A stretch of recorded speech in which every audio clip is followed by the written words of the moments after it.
সুইডেনে কোরআন পড়ানোয় বিতর্কিত ইরাকি নাগরিক সালওয়ান মমিকাকে গুলি করে হত্যার ঘটনায় 5 জনকে গ্রেফতার করেছে পুলিশ। বুধবার স্টকহোমে তাকে গুলি করা হয়, পরে হাসপাতালে নেওয়া হলে তিনি মারা যান। পুলিশ জানায় রাতের মধ্যেই 5 জনকে আটক করা হয়েছে এবং তদন্ত চলছে।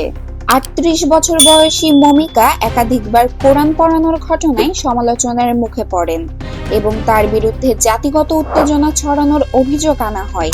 গত বছর স্টকহোম মসজিদের সামনে কোরআন পড়ানোর ঘটনায় মুসলিম বিশ্বে তীব্র প্রতিক্রিয়া দেখা দেয়।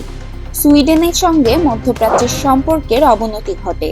গুলি লাগার সময় মমিকা টিকটকে লাইভ করছিলেন বলে গণমাধ্যম জানিয়েছে। তিনি নরওয়েতে আশ্রয় চাইলেও কয়েক সপ্তাহ পর ফের সুইডেনে পাঠানো হয়।